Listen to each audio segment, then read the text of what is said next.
নমস্কার। আশা করি সবাই ভালো আছেন। রান্না ভালোবাসি। আরও একটি নতুন রান্না নিয়ে সবাইকে স্বাগত জানাচ্ছি। চলুন আজকে আমরা দেখে নিই কিভাবে শিম ভাপা রান্না করতে হয়। আজ শিম ভাপা রান্না করব। বাজার থেকে কিছু ফ্রেশ শিম নিয়ে এসেছি।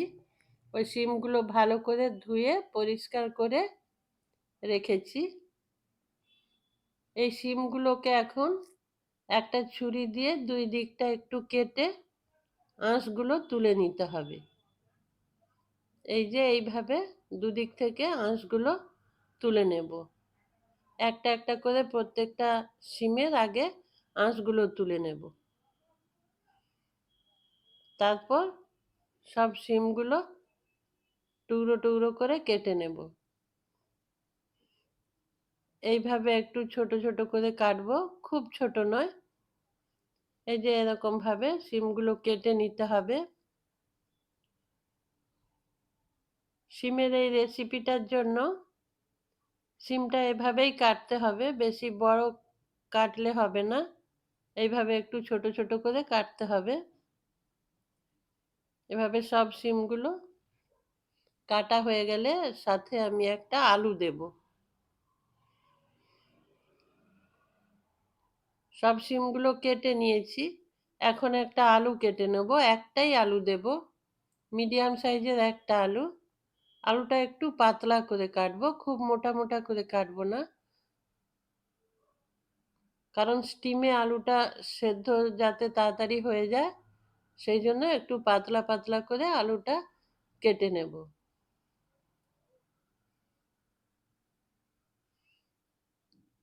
আলু কাটা হয়ে গেছে। শিমের সাথে আলুগুলো তুলে দেব। তারপর একটু টমেটো দেব।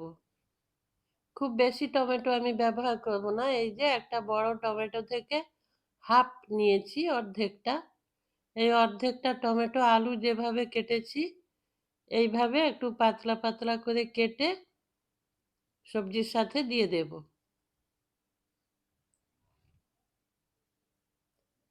এরপর একটা মশলা রেডি করে নেব। মিক্সিং বলে 2 চামচ সাদা সর্ষে দিয়ে দেব, আর 2 চামচ পোস্ত দিয়ে দেব,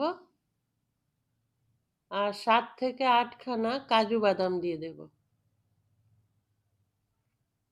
তারপর কাঁচা লঙ্কা দেব, দিয়ে একটু জল দিয়ে এটা ভালো করে বেটে নেব। মশলা বেটে নিয়েছি। এখন এই সবজিগুলোর সাথে নুন দিয়ে দেব, তারপর হলুদ দিয়ে দেব। হলুদ দেওয়ার পর ওই যে মশলা বেটে রেখেছি, মশলার পরিমাণ, যে পরিমাণটা বেটেছি সবটাই দিয়ে দেব। দেওয়ার পর মিক্সির বাটি ধুয়ে একটু জল দেব, তার আগে কিছুটা সর্ষের তেল মিশিয়ে দেব। 2 টেবিল চামচ মতো সর্ষের তেল দিলাম। এরপর মিক্সিং বাটি ধুয়ে একটু জল দিয়ে দেব, দিয়ে এটা ভালো করে হাত দিয়ে মিশিয়ে নিতে হবে। এটা হাত দিয়েই মাখতে হবে, নাহলে ভালো করে মাখা যাবে না। সেই জন্য আমি ভালো করে হাত দিয়ে মেখে নিচ্ছি। মেখে নিয়েছি। এখন একটা টিফিন কৌটো নিয়েছি। টিফিন কৌটোর মধ্যে সর্ষের তেল দিয়ে দেব 3 থেকে 4 টেবিল চামচ। এই যে এই পরিমাণ তেল দিলাম, একটু তেল বেশি দিতে হয় এই রেসিপিতে। তারপর তেলটা টিফিন কৌটোর মধ্যে এরকম ভাবে একটু চাড়িয়ে নিয়ে সবজিগুলো দিয়ে দিতে হবে। সবজিগুলো দেওয়ার পর ওই সবজির বাটি ধুয়ে একটু জল ব্যবহার করব। একটু জল দিতে হবে আলু আর শিম সেদ্ধ হওয়ার জন্য। এর থেকে বেশি জল বেরোবে না, সেই জন্য একটু জল দেব। জল দিয়ে সুন্দর করে সব কিছু মিশিয়ে নেব। ভালো করে মিশিয়ে নেওয়া হয়ে গেলে টিফিন কৌটোর মধ্যে ঢাকনা দিয়ে দেব। তার আগে কয়েকটা চেরা কাঁচা লঙ্কা দিয়ে দিলাম, দিয়ে ঢেকে দিলাম।